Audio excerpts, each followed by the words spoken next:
हरतालिका तीज पर गलती से भी न करें, यह काम अन्यथा जीवन में आ सकती है, परेशानी हो सकता है। घर आपका बर्बाद भगवान भोलेनाथ माता पार्वती जी का देखना पड़ सकता है। आपको उग्र रूप तो हो जाइए। आप लोग सावधान। हरतालिका तीज का व्रत महिलाएं अखंड सौभाग्य और पति की दीर्घायु के लिए हर साल सच्ची श्रद्धा और आस्था के साथ रखती है। इस साल हरतालिका तीज का व्रत 6 सितंबर दिन शुक्रवार को रखा जाएगा। यह एक बेहद कठिन और निर्जला व्रत होता है। इस व्रत को निराहार किया जाता है और तीज के सूर्योदय से व्रत का आरंभ होता है और चतुर्थी के सूर्योदय के बाद यह व्रत खोला जाता है। हरतालिका तीज के पूजन का शुभ मुहूर्त 6 सितंबर की सुबह 6:01 से सुबह 8:32 तक रहेगा। पूजन की कुल अवधि 2 घंटे 31 मिनट की है। हिंदू पंचांग के अनुसार हर साल भाद्रपद में आने वाली शुक्ल पक्ष की तृतीया तिथि के दिन हरतालिका तीज मनाई जाती है। यह पर्व सुहागिन महिलाओं के लिए बहुत ही खास माना जाता है। इस दिन मुख्य रूप से भगवान शिव और देवी पार्वती की आराधना की जाती है। पौराणिक मान्यताओं के अनुसार महादेव ने इसी दिन माता पार्वती को अपनी पत्नी के रूप में स्वीकार किया था। ऐसे में यदि महिलाएं इस दिन हरतालिका तीज का व्रत करती हैं तो वैवाहिक जीवन में खुशियां बनी रहती हैं। पति की लंबी उम्र, तरक्की और स्वास्थ्य के लिए सुहागिनें इन दिन उपवास रखती हैं। हरतालिका तीज का पर्व पति पत्नी के रिश्ते को मजबूत बनाता है, घर में खुशहाली लाता है, पति के जीवन में करियर कारोबार में उन्नति लाता है। इस साल हरतालिका तीज का व्रत 6 सितंबर 2024 को रखा जाएगा। कुछ ऐसी बातें हैं जो हर महिला को पता होना चाहिए और उनको इन बातों का विशेष ध्यान रखना चाहिए। गलती से भी ऐसा कुछ काम नहीं करने चाहिए जिसके बारे में हमारे वेद पुराणों में सख्त मनाही है, अन्यथा भगवान भोलेनाथ नाराज हो जाते हैं और जीवन साथी के लिए समस्याएं पैदा हो सकती हैं। आइए जानते हैं कौन से कार्य हरतालिका तीज पर नहीं करने चाहिए। हरतालिका तीज पर क्या न करें, पहले यह जान लीजिए। सनातन धर्म में काले रंग को अशुभ माना जाता है। काले रंग को नकारात्मक प्रभाव से जोड़कर देखा जाता है। जैसा कि सब जानते हैं कि हरतालिका तीज का व्रत सुहाग के लिए रखा जाता है, इसलिए इस दिन व्रती को काले वस्त्र और काले रंग की चूड़ियों को नहीं पहनना चाहिए। हरतालिका तीज पर पवित्र और मन से व्रत रखना चाहिए। इस दिन क्रोध, घृणा, विवाद जैसी नकारात्मक चीजों से बचने की आवश्यकता है। इस दिन आप पति के साथ वाद विवाद या झगड़ा न करें। कोई ऐसी बात न करें जिससे उनके मान सम्मान को ठेस पहुंचे। हिंदू धर्म में सिंदूर को सुहाग यानी पति के प्रतीक के रूप में देखा जाता है। हरतालिका तीज के दिन सिंदूर का अनादर न करें, उसे इधर उधर न फेंकें। सिंदूर को सदैव सिंदूरदानी में ही रखें। हरतालिका तीज के दिन तीज माता की पूजा के साथ भगवान गणेश और महादेव की भी पूजा करें। गणेश जी प्रथम पूज्य हैं और शिव जी के साथ ही पार्वती माता जी पूर्ण मानी जाती है। गणेश और शिव जी की पूजा न करने से माता पार्वती नाराज हो सकती हैं, जिसकी वजह से हरतालिका तीज व्रत अपूर्ण माना जा सकता है। हरतालिका तीज वाले दिन आप किसी भी महिला का अपमान न करें। महिलाएं अपनी सास या अपने से बड़ी दूसरी सुहागन महिलाओं का सम्मान करेंगी तो वे आपके सौभाग्य को बने रहने का आशीर्वाद देती हैं। इसके विपरीत यदि आप उनका अपमान करती हैं तो भगवान भोलेनाथ आपसे रुष्ट हो सकते हैं। यदि आप हरतालिका तीज का व्रत रख रहे हैं तो व्रत खोलते समय कोई भी तामसिक भोजन न करें। रात में सोने से बचना चाहिए और भजन कीर्तन करना चाहिए। गर्भवती महिलाओं को हरतालिका तीज का व्रत नहीं रखना चाहिए। आपकी आत्मा शुद्ध और पवित्र होनी चाहिए। किसी भी चीज के बारे में नकारात्मक विचार नहीं होने चाहिए। हरतालिका तीज व्रत के दौरान दिन में सोना वर्जित माना गया है। हरतालिका व्रत के दिन पूजा में व्रत कथा जरूर पढ़ें, क्योंकि व्रत कथा पढ़ें बिना व्रत पूरा नहीं माना जाता। जो महिला इस व्रत को एक बार कर लेती है उसे यह व्रत जीवन भर रखना पड़ता है। यदि आप ऐसा करने में असमर्थ हैं तो आपके स्थान पर आपका पति या कोई अन्य महिला भी यह व्रत कर सकती है। हरतालिका तीज पर व्रतधारी स्त्रियों को क्रोध करने से बचना चाहिए। दूसरों के प्रति द्वेष की भावना न रखें। साथ ही अपनी वाणी पर संयम बनाए रखें, तभी व्रत सफल होगा। साथ ही इस दिन पति या दूसरों से वाद विवाद न करें। मान्यता है ऐसा करने से व्रत का प्रभाव कम हो जाता है और पूर्ण फल प्राप्त नहीं होता है। हरतालिका तीज का व्रत बहुत कठिन होता है, इसलिए यह आवश्यक है कि पति अपनी बातों या व्यवहार से अपनी पत्नी को दुखी न करें। साथ ही व्रत वाले दिन झगड़ा करना भी अशुभ माना जाता है। व्रत वाले दिन पतियों को मांस, मछली, शराब, लहसुन, प्याज आदि नहीं खाना चाहिए। ऐसा करना शुभ नहीं माना जाता है। तीज व्रत में संयम की सबसे ज्यादा संभावनाएं होती हैं, इसलिए अपने कर्म, मन और बोली पर ध्यान दें। पति को कोई भी ऐसा कार्य नहीं करना चाहिए जिससे उसकी पत्नी का व्रत भंग हो जाए। जय माता दी दोस्तों, हरतालिका तीज के व्रत में क्या क्या खाना चाहिए और सरगी कैसे लेनी चाहिए और व्रत का पालन कैसे करना चाहिए और एक महिला को अपनी सास को थाली कैसे देनी चाहिए, उसमें क्या क्या सामग्रियां शास्त्रों के अनुसार रखनी चाहिए और जिनकी सासू मां नहीं है उनको क्या करना चाहिए और हरतालिका तीज के दिन क्या खाने से एक महिला को सौभाग्य की प्राप्ति होती है और किन महिलाओं को हरतालिका तीज का व्रत नहीं रखना चाहिए वरना एक महिला का पति हो जाता है, बर्बाद, कंगाल और उसके जीवन में आ जाती है परेशानियां, दिक्कतें, दुविधाएं। जो भी महिला हरतालिका तीज के दिन बस कर लेगी, यह छोटा सा काम उसको मिल जाएगा। साक्षात देवों के देव महादेव और माता पार्वती जी का आशीर्वाद और वरदान। दोस्तों, अगर आप भी चाहते हैं कि भगवान भोलेनाथ का आशीर्वाद हमेशा आप पर बना रहे तो तुरंत ही कमेंट बॉक्स में लिख दीजिए ओम नमः शिवाय, हर हर महादेव। और अगर आप भगवान भोलेनाथ के सच्चे भक्त हैं तो तुरंत इस वीडियो को लाइक कर दीजिए। हिंदू पंचांग के अनुसार हर साल भाद्रपद में आने वाली शुक्ल पक्ष की तृतीया तिथि के दिन हरतालिका तीज मनाई जाती है। यह पर्व सुहागिन महिलाओं के लिए बहुत ही खास माना जाता है। इस दिन मुख्य रूप से भगवान शिव और देवी पार्वती की आराधना की जाती है। पौराणिक मान्यताओं के अनुसार महादेव ने इसी दिन माता पार्वती को अपनी पत्नी के रूप में स्वीकार किया था। ऐसे में यदि महिलाएं इस दिन हरतालिका तीज का व्रत करती हैं तो वैवाहिक जीवन में खुशियां बनी रहती हैं। पति की लंबी उम्र, तरक्की और स्वास्थ्य के लिए सुहागिनें इस दिन निर्जला उपवास रखती हैं। हरतालिका तीज का पर्व पति पत्नी के रिश्ते को मजबूत बनाता है। इस साल हरतालिका तीज का व्रत 6 सितंबर को रखा जाएगा। हरतालिका तीज की पूजा का शुभ मुहूर्त 6 सितंबर दिन शुक्रवार को सुबह 6:04 से लेकर सुबह 8:20 तक रहेगा। दोस्तों, हरतालिका तीज पर पहले सरगी ली जाती है। आइए जानते हैं सरगी कैसे लें। हरतालिका तीज व्रत शुरू होने से पहले, सूर्य उदय होने से पहले या रात्रि में महिलाएं सरगी करती हैं। सरगी में नमक युक्त भोजन नहीं करना चाहिए।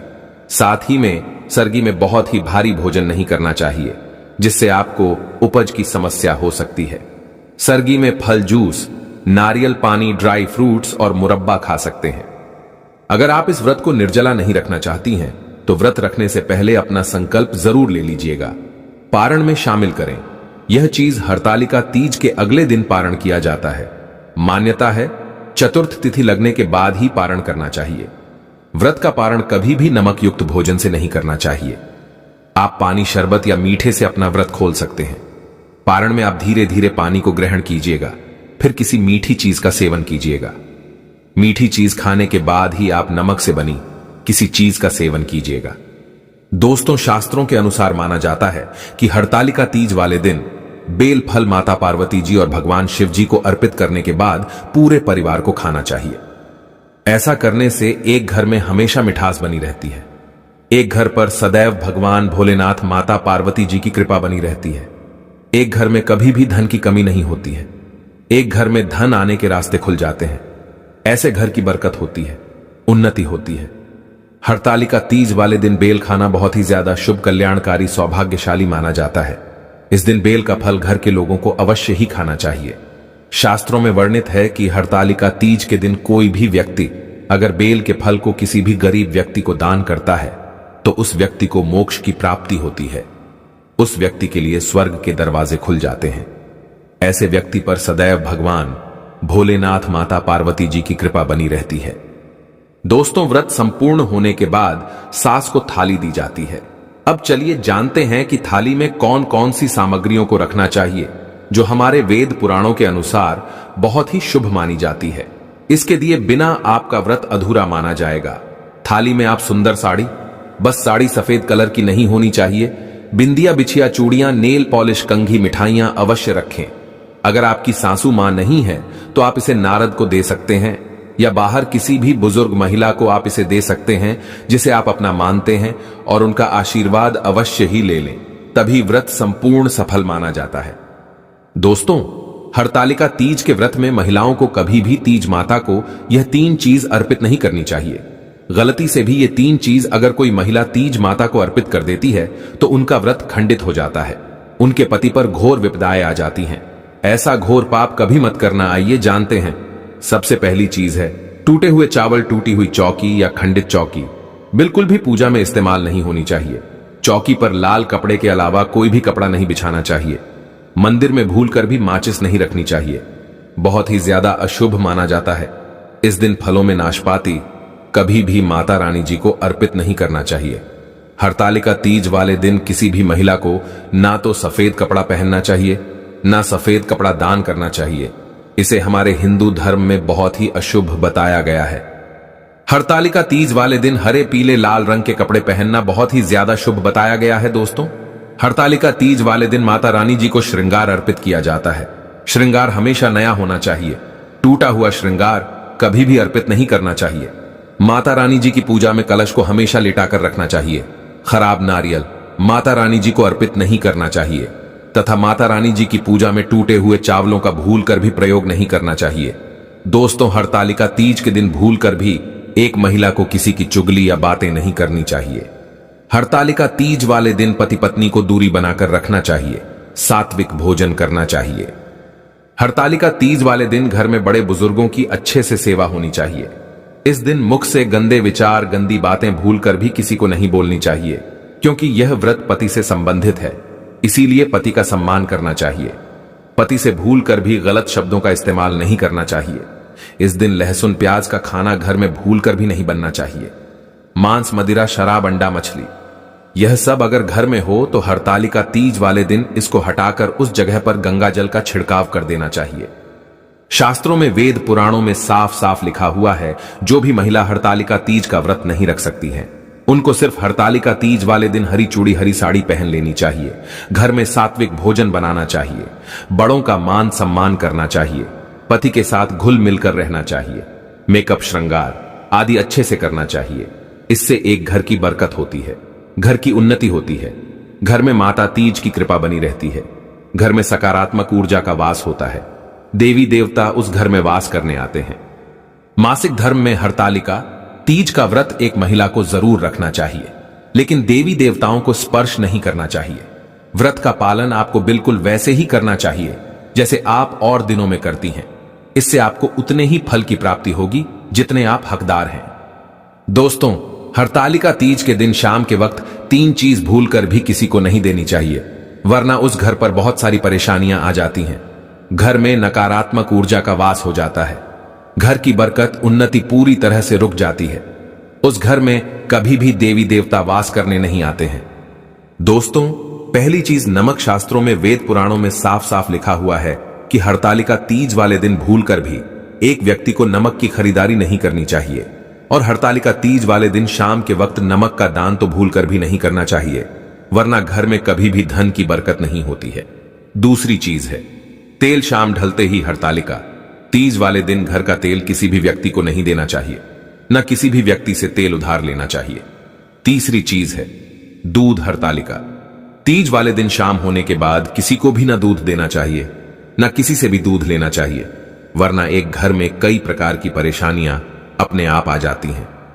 दोस्तों, हरतालिका तीज का व्रत 3 महिलाओं को भूलकर भी नहीं रखना चाहिए। बहुत बड़ा अपशगुन माना जाता है। ऐसी महिलाओं का व्रत कभी भी सफल नहीं होता है, महापाप माना जाता है। माता पार्वती जी हो जाती है, क्रोधित लगता है, बहुत भयंकर श्राप। दोस्तों, नंबर 1 चरित्रहीन महिलाओं को, या ऐसी महिला जिनके मन में गंदे विचार होते हैं, उनको कभी भी हरतालिका तीज का व्रत नहीं रखना चाहिए। एक चरित्रहीन महिला की आराधना से हमेशा दूर रहते हैं। भगवान ऐसी महिला की पूजा कभी भी कोई भी देवता स्वीकार नहीं करते। दोस्तों, नंबर 2, अधूरी शादी वाली महिलाओं को कभी भी हरतालिका तीज का व्रत नहीं रखना चाहिए। शास्त्रों के अनुसार किसी भी महिला ने अगर हिंदू रीति रिवाज के अनुसार शादी नहीं की है, यानी कि 7 फेरे नहीं लिए हैं, तब तक आप इस व्रत को नहीं रख सकती। आपकी पूजा संपन्न नहीं मानी जाएगी, आपकी पूजा अधूरी रहेगी। शास्त्रों में इस बात की कतई मनाही है कि अधूरी शादी वाली महिलाओं को कभी भी हरतालिका तीज का व्रत नहीं रखना चाहिए। उनकी पूजा को कोई भी देवी देवता स्वीकार नहीं करेंगे। दोस्तों, नंबर 3, कुंवारी कन्याएं भी हरतालिका तीज का व्रत रख सकती हैं। अगर कोई भी कन्या यह चाहती है कि उसको भगवान शिव शंकर जैसा वर मिले, तो वह हरतालिका तीज का व्रत रख सकती है। दोस्तों, नंबर 4, किसी भी तलाकशुदा महिला को हरतालिका तीज का व्रत नहीं रखना चाहिए। शास्त्रों में, वेद पुराणों में साफ साफ लिखा हुआ है कि अगर कोई तलाकशुदा महिला हरतालिका तीज का व्रत रखती हैं तो उनकी पूजा को संपन्न नहीं माना जाएगा। ऐसी महिलाओं से माता तीज बहुत ही क्रोधित हो जाती हैं। इसीलिए तलाकशुदा महिला को कभी भी हरतालिका तीज का व्रत नहीं रखना चाहिए। दोस्तों, हरतालिका तीज पर यह चीज अवश्य दान करना चाहिए। इससे पति की उम्र बढ़ जाती है, घर में सुख, समृद्धि, धन दौलत, ऐश्वर्य की वृद्धि होती है। हरतालिका तीज वाले दिन इन चीजों का दान करने से साक्षात एक महिला को भगवान भोलेनाथ और माता पार्वती जी का आशीर्वाद, वरदान एक साथ प्राप्त हो जाता है। इन चीजों का दान अवश्य करें। शास्त्रों में, वेद पुराणों में साफ साफ लिखा हुआ है कि हरतालिका तीज वाले दिन मंदिरों में अगर फल का दान किया जाए तो ऐसे घर की बरकत होती है, उन्नति होती है। ऐसे घर में भगवान भोलेनाथ, माता पार्वती जी की कृपा बनी रहती है। अगर कोई भी महिला हरतालिका तीज वाले दिन रोटी का दान गाय को खिला करके करती है तो ऐसी महिला का पति अपने जीवन में अपरंपार सफलता को देखता है। ऐसी महिला के पति का भाग्य उदय हो जाता है। नवग्रह उसका साथ देना शुरू कर देते हैं। करियर, कारोबार में उसको उन्नति देखने को मिलती है। ऐसी महिला के पति पर सदैव देवों के देव महादेव और माता पार्वती जी का आशीर्वाद बना रहता है।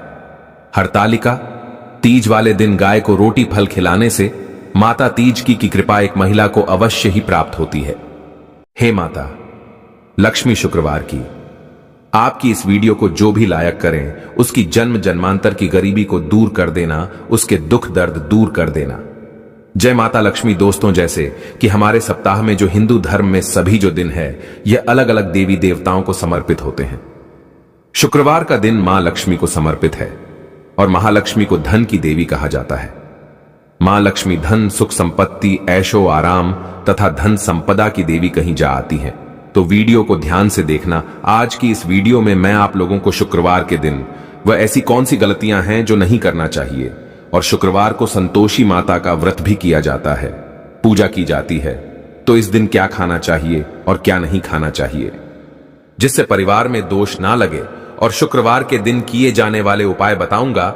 इससे पहले कुछ जानकारी बता दूं।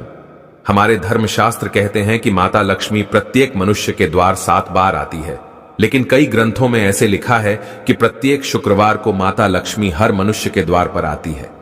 आपने अगर अपने घर के मुख्य द्वार पर अगर मिट्टी की बनी सुराही में पानी भर करके रखा है या फिर घर के मुख्य द्वार पर दीपक जला करके रखा है तो ऐसे घर में मां लक्ष्मी प्रवेश कर जाती हैं। ऐसे घर में धन की वृद्धि होती है। धर्मशास्त्र यह भी कहते हैं माता लक्ष्मी शाम 5 से 7 बजे के बीच में लेकर के जो 10 और 11 बजे के बीच, इन्हीं के आसपास में माता लक्ष्मी हमारे घर में प्रवेश करती है। तो हमें इस बात का विशेष ध्यान रखना चाहिए। हमें अपने घर के मुख्य द्वार पर कभी भी जूते चप्पल नहीं रखने चाहिए, झाड़ू नहीं रखनी चाहिए। अगर कोई व्यक्ति अपने घर के मुख्य द्वार पर सायंकाल के बाद माता लक्ष्मी हमारे घर में आती है, शुक्रवार के दिन, तो अगर सायंकाल के समय में आप अपने घर के मुख्य द्वार पर अगर झाड़ू रख देते हैं या फिर चप्पल रख देते हैं तो माता लक्ष्मी तुरंत वापस लौट जाती है और माता लक्ष्मी क्रोधित अवस्था में लौटती है। और जिस घर में मां लक्ष्मी प्रवेश ना करें ऐसे घर दरिद्र हो जाते हैं। ऐसे घर में उनकी बड़ी बहन दरिद्रता प्रवेश करती है। आपने जरूर देखा होगा, सब मनुष्य अपने घर के मुख्य द्वार पर नींबू और जो हरी मिर्च होती हैं यह टांग करके क्यों रखते हैं? इसको टांगने का कारण है, जिस घर में नींबू और जो हरी मिर्च टंगी होती है उस घर में माता लक्ष्मी की बहन दरिद्रता प्रवेश नहीं करती, क्योंकि दरिद्रता देवी का मुख्य आहार नींबू और मिर्ची है। इसलिए यह भी कहा जाता है कि अपने घर के फ्रिज में कभी भी एक साथ नींबू और मिर्ची नहीं रखने चाहिए। जिस घर के फ्रिज में अगर एक साथ नींबू और मिर्ची रखे जाते हैं वह घर कंगाल हो जाता है। उस घर में धन का अभाव होने लगता है, उस घर में दरिद्रता आ जाती है। और जिस घर में दरिद्रता प्रवेश कर जाए, दरिद्रता आ जाए, उस घर में हमेशा दुख और तकलीफ आती है, क्योंकि दरिद्रता देवी के साथ में दुख और तकलीफ यह दोनों उनके सेवक के रूप में चलते हैं। तो अगर आप चाहते हैं कि आपके घर में मां लक्ष्मी प्रवेश कर जाएं, आप भी धन वैभव से परिपूर्ण बने रहे, तो वीडियो को पूरा जरूर देखना। आप ही लोगों के फायदे के लिए यह वीडियो मैं आप लोगों के लिए बना रहा हूं। वीडियो थोड़ी लंबी हो सकती है लेकिन जानकारी अच्छी होगी। देखिए, जो जानकारी होती है हमेशा यूजफुल होती हैं। अभी नहीं तो बाद में चलकर के काम जरूर आती है। वीडियो में आगे बढ़ने से पहले, जानकारी बताने से पहले अभी तक वीडियो को लाइक नहीं किया तो वीडियो को लाइक कर चैनल को सब्सक्राइब जरूर कर लेना। जब आप हमारे चैनल को सब्सक्राइब करते हैं तो हमारे चैनल में इस प्रकार की प्राचीन ज्ञान की धर्म संबंधी जो शास्त्रों में इनकी जानकारी आप सभी दर्शकों को सीखने को मिलती है। धर्मशास्त्र कहते हैं कि शुक्रवार की रात को अष्टलक्ष्मी का पूजन जरूर करना चाहिए। इनके समक्ष धूप बत्ती जलानी चाहिए, गुलाब के फूल अर्पित करने चाहिए। अगर आप अपने जीवन काल में केवल 7 शुक्रवार तक ध्यान से सुनिए, अगर केवल 7 शुक्रवार तक गुलाब की पुष्प माता लक्ष्मी को इत्र लगा करके अर्पित कर देते हैं तो अष्टलक्ष्मी आपसे प्रसन्न होती हैं। अष्टलक्ष्मी को जो लाल कलर के पुष्प हैं, खास करके जो गुलाब के पुष्प है, अत्यंत प्रिय हैं और किसी भी चाहे नॉर्मल व्यक्ति को देख लो, उनकी प्रिय वस्तु अगर आप उनको देते हैं तो काफी प्रसन्न होते हैं। यह तो देवी मां है, तो आपसे प्रसन्न होंगी तो आपके जीवन में धन संबंधित समस्या है, किसी भी प्रकार की परेशानी है वह दूर हो जाती है। लेकिन इससे पहले एम ह्रीम श्रीम अष्टलक्ष्मी ह्रीम शिदे मम गिरी आगच्छ आगच्छ नमः स्वय इस मंत्र को जरूर पढ़ना है। यह मंत्र भी नहीं जानते तो हे माता लक्ष्मी आप मेरे घर में प्रवेश कर जाएं, या फिर मैं धन संपत्ति प्राप्त करने के लिए आपको यह गुलाब के फूल चढ़ाता हूं, कह के चढ़ा सकते हैं, या फिर लक्ष्मी स्वागत करने के लिए हमारे धर्मशास्त्रों में जो प्राचीन किताब है उसमें भी लिखा हुआ है, जो 7 कलर के अलग अलग कलर के गुलाब के पुष्प आते हैं, उसमें इत्र छिड़काव करके घर के मुख्य द्वार पर अलग अलग 1-1, 2-2 फीट के अंतराल में अगर 7 जगह गुलाब के पुष्प सायंकाल के बाद रखते हैं तो उस घर में मां लक्ष्मी स्वयं उस घर में प्रवेश कर जाती है। इनकी खुशबू से स्वयं माता लक्ष्मी खींची चली आती है। शुक्रवार के दिन कुछ कार्य है जिन्हें करने से बचना चाहिए, जैसे कि इस दिन खट्टा नहीं खाना चाहिए। अगर खट्टा खाते हैं तो आपके जीवन में परेशानी आती है, क्योंकि जो शुक्रवार का दिन है माता संतोषी का होता है, इसलिए इस दिन खट्टे खाने का परहेज करना चाहिए। अगर आपने बहुत पहले माता संतोषी के व्रत किए हैं और आप सोच रहे हैं कि मैंने व्रत संपूर्ण कर लिए हैं, फिर भी आपको इस दिन खट्टे पदार्थ नहीं खाना चाहिए, क्योंकि आपकी भक्ति की डोर मां संतोषी से जुड़ चुकी होती है। इसीलिए माता रानी को जो भी धोखा देता है, खट्टे पदार्थ खा लेता है, उसके जीवन में अंधकार छा जाता है, गरीबी परेशानी दरिद्रता उसके जीवन में प्रवेश कर जाती है। जो लोग माता संतोषी को मानते हैं, ऐसे व्यक्ति नहीं मानते तो खा सकते हैं, लेकिन इस दिन धर्मशास्त्र कहते हैं मीठा खाने का। अगर इस दिन मीठा खाते हैं तो आपको अच्छे लाभ मिलते हैं, अच्छे परिणाम मिलते हैं, मीठा खाना चाहिए। लेकिन जो लोग व्रत रखते हैं या व्रत पूरे होने के बाद छोड़ दिए हैं, उन्हें ना ही पानी पूरी खाना चाहिए और ना ही इमली की चटनी, आम की चटनी, आम का पन्ना, जिस जिस चीज में नींबू का रस पड़ता हो उसका भी परित्याग करना चाहिए। खासकर शुक्रवार के दिन धर्मशास्त्र कहते हैं सभी देवियों में मां संतोषी अत्यंत विनाश करने वाली और क्रोधी रहने वाली देवी हैं। इनका मन जितना कोमल है उससे कई गुना क्रोधित भी है। बस आप शुक्रवार को खट्टा मत खाना, माता आपको राजपद तक की प्राप्ति करा सकती है, करोड़पति महाधन बना सकती है। बड़े बड़े राजनेता, अभिनेता, बड़े बड़े उद्योगपति मां संतोषी की गुप्त तरीके से विधिवत पूजा कराते हैं, क्योंकि सभी देवियों में सबसे जल्दी प्रसन्न होने वाली देवी है मां संतोषी, और क्रोधित भी जल्दी होती है। बस इस दिन खट्टा मत खाना, मीठा ही खाते रहना, आपकी नैया पार लग जाएगी, काल भी आपका कुछ नहीं कर पाएगा। दोस्तों, शुक्रवार के दिन किसी भी प्रकार की शरीर में अगर गंदगी है तो यह गंदगी बिल्कुल ही मत रखना। शुक्रवार के दिन इससे आकस्मिक दुर्घटना होने का खतरा रहता है। पिशाच या निशाचर के कर्म जो करते हैं, आप उससे दूर रहना है। जैसे आप मांस मदिरा खाते हैं, पिशाच और निशाचर के ही कर्म कहे गए। शुक्रवार के दिन भगवान कृष्ण कहते हैं कि शुक्रवार के दिन पति पत्नी को आपस में प्रेम की बेला में समर्पित होना चाहिए। इस दिन जितना ज्यादा हो सके स्त्री को श्रृंगार करना चाहिए, इससे पति की आयु बढ़ती है। और पति से प्यार जरूर करें तथा पत्नी को पति प्यार इस दिन जरूर करें। भगवान विष्णु और माता लक्ष्मी की कृपा अवश्य प्राप्त होती है, क्योंकि स्वयं भगवान कृष्ण ने कहा है शुक्रवार को पति पत्नी को प्यार करना चाहिए और स्त्री को श्रृंगार अवश्य करना चाहिए। ऐसे घर में धन लक्ष्मी की कृपा तथा धन की कोई कमी नहीं रहती। दोस्तों, चलिए मैं आप लोगों को बताना चाहूंगा शुक्रवार के दिन क्या करना चाहिए। इस दिन आप पानी में उचित मात्रा में दही और फिटकरी अगर डालकर के स्नान करते हैं तो किसी कारणवश अगर आपके शरीर में कोई रोग लग गया है दोष लग गए हैं वह दूर होते हैं। रात को सोने से पहले अपने दांत में फिटकरी के पानी से कुल्ला करके अगर आप सोते हैं तो इसे भी अच्छा जो है धनदायक प्रयोग कहा गया है।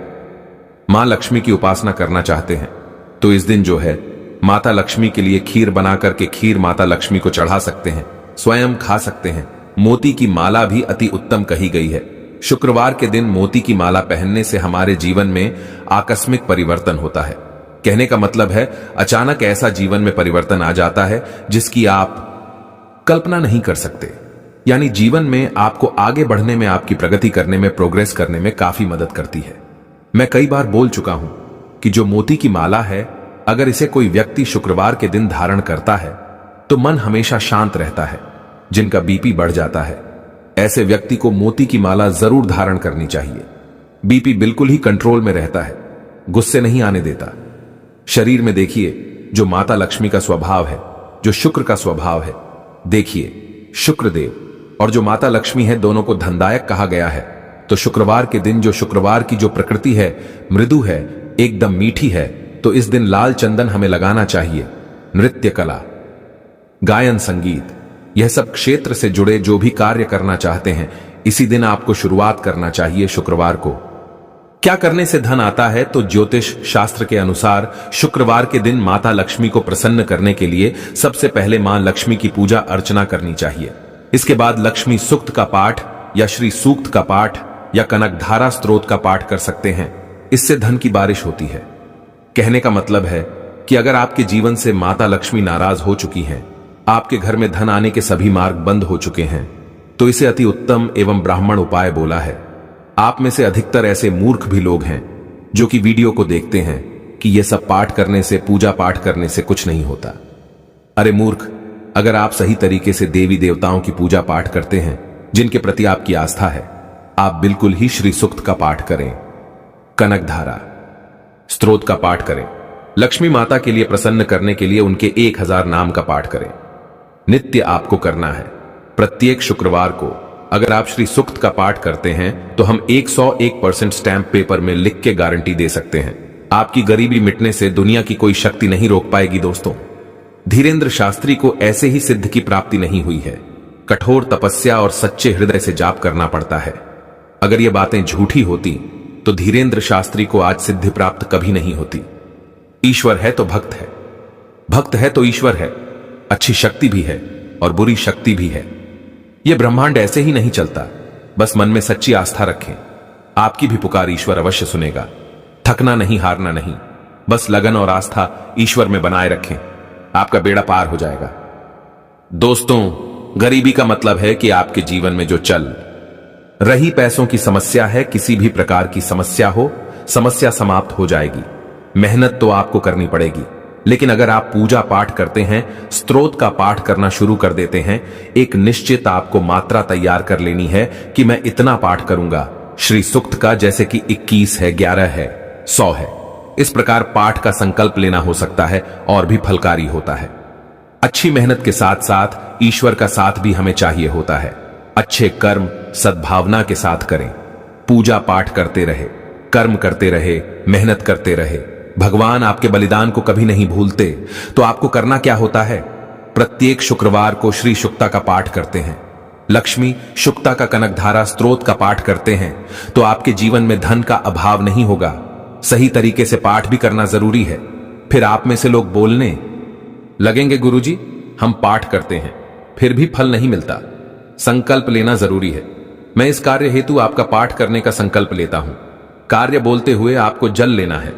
गुरु मंत्र पढ़ते हुए जल को भूमि पर छोड़ना होता है, तब यह फलकारी होता है।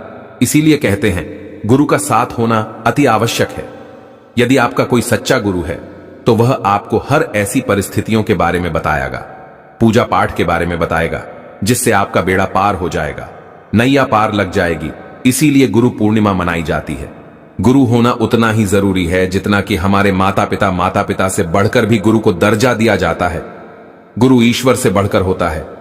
गुरु नहीं तो संसार भी नहीं, गुरु नहीं तो कुछ भी नहीं। महादेव के गुरु है बृहस्पति, यानी भगवान विष्णु जी के गुरु है महादेव। तो आप समझ सकते हैं कि गुरु का महत्व कितना है। आप अपने माता पिता को भी गुरु मान सकते हैं। चलिए मैं आप लोगों को और कुछ जानकारी बता दूं तो लक्ष्मी प्राप्त करने के लिए इस दिन माता लक्ष्मी के मंत्र का जाप कर सकते हैं। गुलाब के फूल माता को चढ़ा सकते हैं, कमल के फूल चढ़ा सकते हैं। जो घर के बड़े लोग हैं इनका सम्मान करना चाहिए। शुक्रवार को दूध, दही व उनसे बनी अन्य चीज का सेवन करना काफी फलदारी हो सकता है। जी हां, शुक्रवार के दिन जैसे दूध है, दही है या फिर दूध दही से संबंधित जो भी चीज बनी होती है, इनका सेवन करना काफी फलकारी माना जाता है। माता लक्ष्मी को प्रसन्न करना चाहते हैं तो शुक्रवार के दिन जो दूध से बना कोई भी पदार्थ जैसे कि पेड़ा है, मीठा है, यह समर्पित कर सकते हैं। इससे माता लक्ष्मी प्रसन्न होती है। एक बात और माता लक्ष्मी की कृपा प्राप्त करने का तीव्र एवं रामबाण प्राचीन एक उपाय बता रहा हूं। तो आपको शुक्रवार के दिन जो लाल कलर की चुनरी है उसमें 2 से 5 आपको खोया मिठाई डाल देनी है। कहने का मतलब है जो दूध से बनी मिठाई होती है वह डाल देनी है और पीपल पेड़ के नीचे में शाम के समय में रात होने से पहले ही यह उपाय करना है, क्योंकि रात में इनकी बहन दरिद्रता का वास हो जाता है। तो रात होने से पहले ही उपाय करना है। तो आपको लाल चुनरी में 5 तरह की या फिर 3 प्रकार की जो मिठाइयां होती हैं, या फिर चाहते हो तो दूध से बनी जो मिठाई होती है वह माता लक्ष्मी को आपको यह बोलते हुए चढ़ाना है कि हे माता लक्ष्मी, हमारे जीवन में जो धन का अभाव है वह अभाव को दूर करें। हम आपकी प्रसन्नता हेतु यह आपको कुछ चीज भेंट कर रहे हैं। वो जो चीज आप भेंट कर रहे हैं वह आप माता लक्ष्मी को बोल सकते हैं। इससे आपके जीवन में जैसे कि धन का अभाव हो तो धन का अभाव समाप्त हो जाता है।